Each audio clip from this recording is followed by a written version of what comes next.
हजारों करोड़ रुपया, मैं संगत का तो नहीं कह सकता ये रुपया, जो इस अन्नपूर्णा मुहिम के तहत सतगुरु रामपाल जी के मंदबुद्धि कलयुगी परिवार ने बर्बाद कर दिया।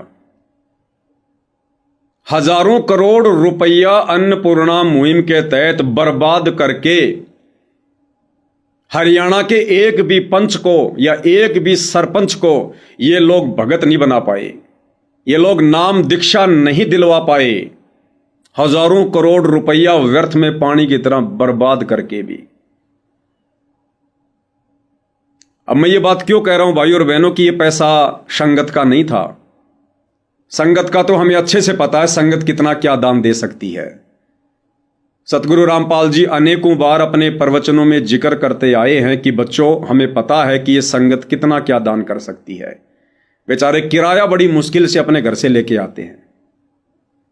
ये संगत के पैसों के बलबूतों पर नहीं हुआ जो भी कुछ है ये, और ना ही सतगुरु रामपाल जी ने ऊपर से कोई माया बरसाई है। ये सारा का सारा जो खेल है भाई और बहनों, ये राजनीति का है, राजनीति का।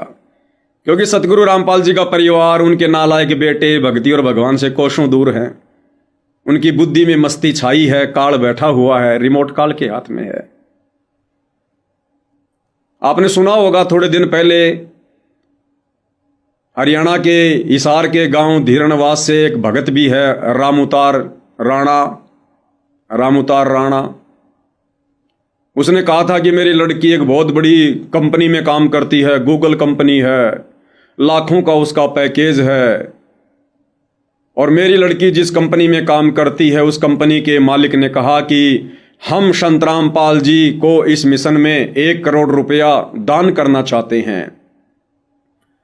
जब उस लड़की ने धनाना आश्रम में आकर ये बात बताई, सतगुरु रामपाल जी से कहते हैं वीडियो कॉल पर बात हुई। जब उसने ये बात रखी तो सतगुरु रामपाल जी ने कहा कि बेटी, हम दुनिया के भिखारी नहीं हैं, हम दुनिया के भिखारी नहीं हैं, हम जगत सेठ कबीर सेठ के बच्चे हैं। भाई और बहनों, ये केवल एक दिखावा है, एक ड्रामा है, एक ढोंग है। परमात्मा ने संकेत किया, परमात्मा ने तो ये बात कहकर संकेत कर दिया, वो संकेत भी आपको बताएंगे। दरअसल क्या होता है भाई और बहनों, ये जो ट्रस्ट इन्होंने बनाया हुआ है ना, मुनिंदर धर्मार्थ ट्रस्ट, ये जो भी कार्य करते हैं, इन्होंने गांव गांव में जो है मोटर वगैरह बांटी, पाइप बांटे। तो एक बैनर आपने देखा होगा, मुनिंदर धर्मार्थ ट्रस्ट। जहां जहां इन्होंने मकान बनाए, पहले बड़ा सा एक पोस्टर लगा देते हैं, मुनिंदर धर्मार्थ ट्रस्ट। ये जो राशन वासन बांटते फिरते हैं, एक बड़ा सा पोस्टर लगा देते हैं, मुनिंदर धर्मार्थ ट्रस्ट। होता क्या है भाई और बहनों, ये जितनी भी बड़ी बड़ी जो फैक्ट्रियां हैं, कंपनियां हैं, इंडस्ट्रीज हैं,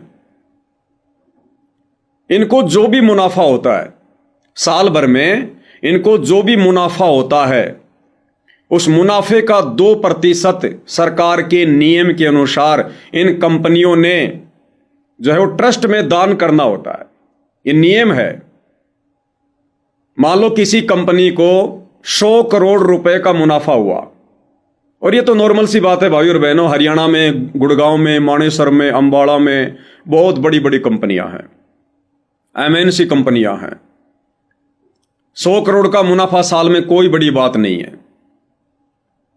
तो उन कंपनियों को सरकार की तरफ से निर्देश होता है, कंपलसरी होता है कि जो उन्हें शुद्ध मुनाफा होता है उसका 2% उन्होंने वो पैसा वो ट्रस्ट में दान करना पड़ता है।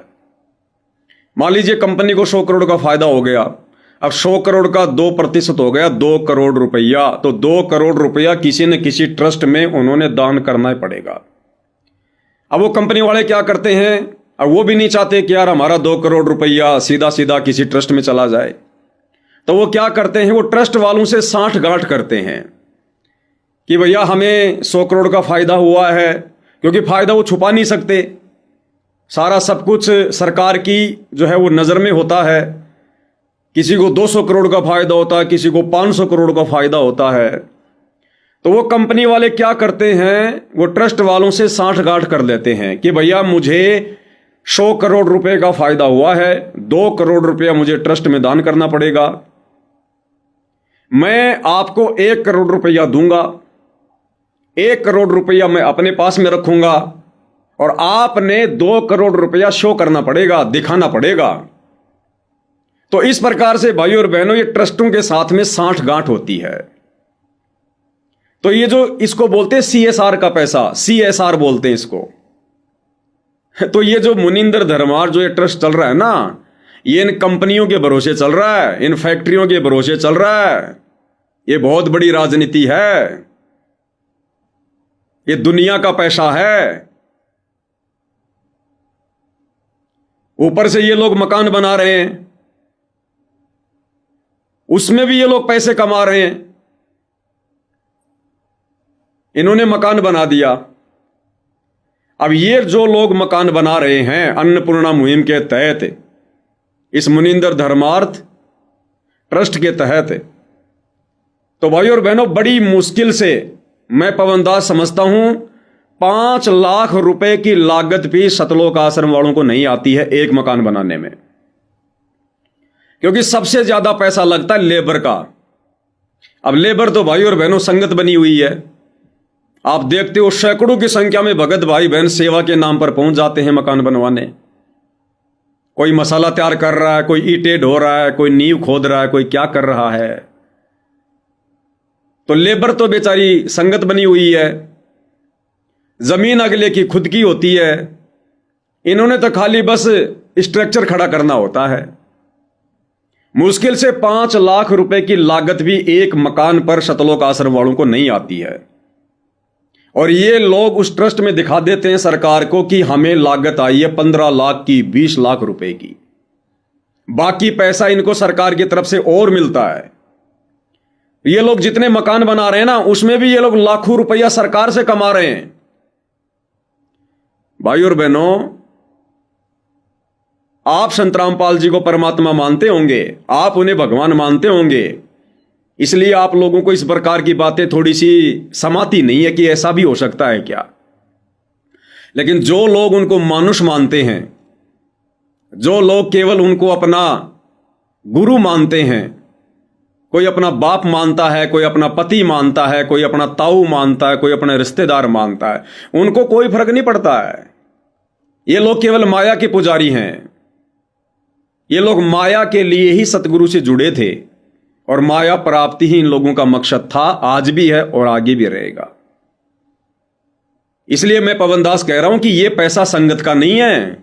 संगत के पैसे से तो ढंग से लड्डू जलेबी बर्फी बनाकर भी संगत को नहीं खिलाई जा सकती। अब सतगुरु रामपाल जी ने क्यों कहा उस वीडियो कॉल में कि हम कबीर भगवान के भिखारी हैं, हमें नहीं चाहिए किसी कंपनी का पैसा। क्यों? क्योंकि सतगुरु रामपाल जी का परिवार इस प्रकार का पैसा अपने ट्रस्ट में ले रहा है। अब डायरेक्ट यदि परमात्मा इस परिवार को मना कर दे, धमका दे, तो ये काम बिगाड़ दे सारा का सारा। इसलिए परमात्मा ने सर्व संगत के सामने वीडियो कॉल में उस बहन को कहा था कि हमें नहीं चाहिए किसी कंपनी का पैसा, लेने वाले लेते रहेंगे, अपने कर्म फोड़ते रहेंगे, हम तो जगत सेठ कबीर सेठ के भिखारी है। ये परमात्मा ने संकेत किया था अपने परिवार को कि नालायकों, क्यों दुनिया की कोड खा रहे हो, क्यों दुनिया की बेगार खा रहे हो। तुम भक्ति करने के लिए जुड़े हो, भक्ति करो, बकवाद क्यों कर रहे हो। तुम्हें क्या आवश्यकता है फालतू की समाज सेवा करने की। तुमने तो गिन गिन के टाइम पास करना चाहिए इस काल के लोक में। ये काम सरकारों के हैं, ये काम समाज सेवी संस्थाओं के हैं, जिनके पास में भक्ति नहीं, जिन्हें भगवान की जानकारी नहीं, जिनको भगवान नहीं चाहिए, जिनको मोक्ष से कोई मतलब नहीं है।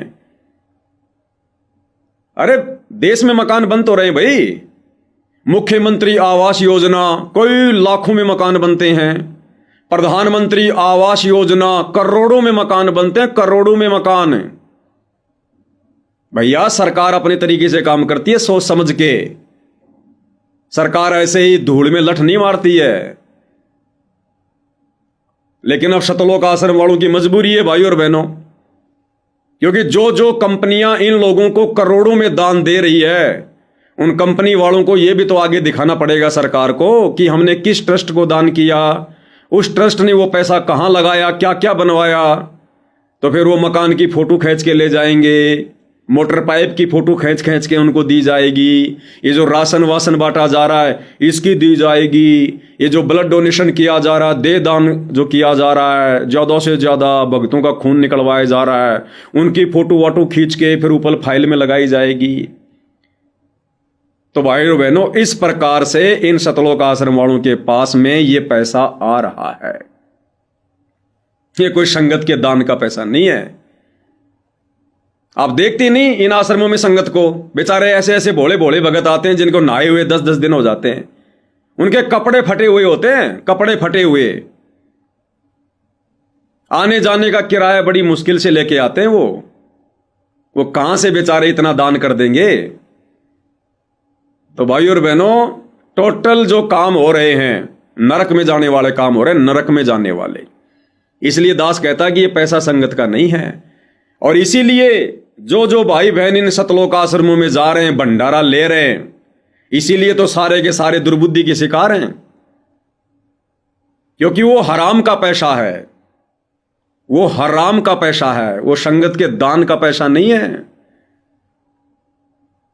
तो बताओ, उस अन्न को खाकर कुबुद्धि आएगी या सद्बुद्धि आएगी। तो आप और हमें गुरुदेव भगवान ने बचा लिया।